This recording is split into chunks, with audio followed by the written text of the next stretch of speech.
Don't diagnose me. Hi everybody, Dr. Chris Hoff here with a long overdue kitchen table talk.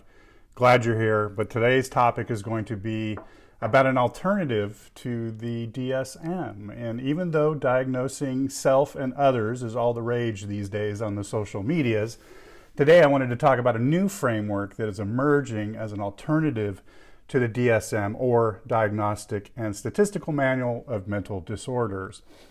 This alternative is known as the Power Threat Meaning Framework. First, before I get onto that, why do we need an alternative to DSM? Well, I believe there are several reasons why we in the field should attempt to disrupt the power given to the DSM and its associated categories. First, diagnostic categories are popping up in our everyday vernacular. I'm sure you're seeing this. For example, I'm so OCD. That's my ADD kicking in. I'm so addicted to. This widespread use of diagnostic categories has all but rendered them meaningless at this point, I would argue. And also, these diagnoses are coming at us through particular mediums. For example, social media, film, television, and recruit us, whole audiences at a time. And you see this with all the listicles often used on social media, the lists of symptomologies or categories that are so wide and all-encompassing that no one can escape them, and often leaving them kind of totalized in a particular way with a particular diagnosis. And then there's the growing number of psychiatric diagnoses and the widening criteria to meet them. This has led to huge rises in prescription meds. The numbers are clear. If you don't believe me, look it up. And of course, there are several potential reasons also, including psychiatry's history around social control, and that the DSM was part of a development of techniques for the control of or governing of people's lives. But probably the most important in my mind is how these diagnoses may affect the therapeutic relationship.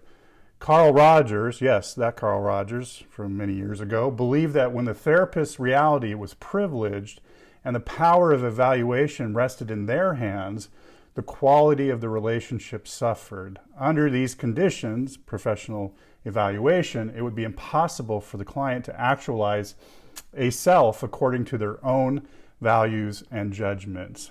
So, what's the alternative? Well, I've become interested in what is known as the Power Threat Meaning Framework.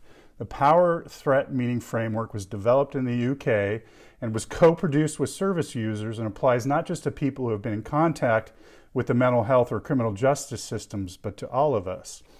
The Power Threat Meaning Framework is an alternative to the DSM, as it offers a new perspective on why people sometimes experience a whole ranges of forms of distress, confusion, fear, despair, troubled or troubling behavior. Unlike the more traditional biopsychosocial model of mental distress, there is no assumption of pathology, and the biological is not privileged.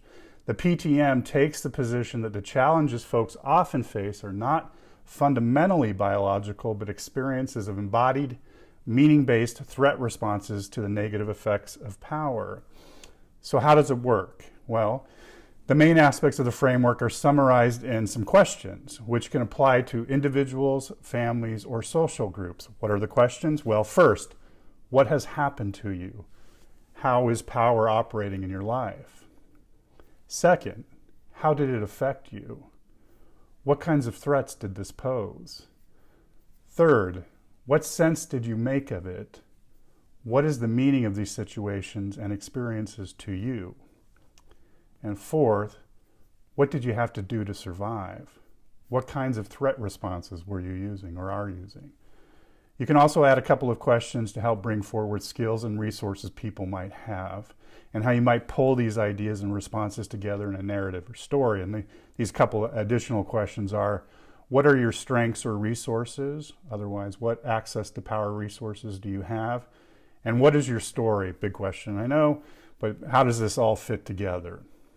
I should be clear that the Power Threat Meaning Framework is an overarching framework which is not intended to replace the DSM. The reality is that many find solace, access to support, and community through DSM diagnoses. I understand that. The Power Threat Meaning Framework provides an alternative for the many others and offers new ways forward in an effort to help radically. So if you have time and interest, I recommend Googling the Power Threat Meaning Framework for more info and trying out these questions, if possible, in your intakes. So anyway, it's glad to be back at the table. I hope you're enjoying a coffee somewhere. And as always, I'm Dr. Chris Hoff. Thanks for watching. Peace.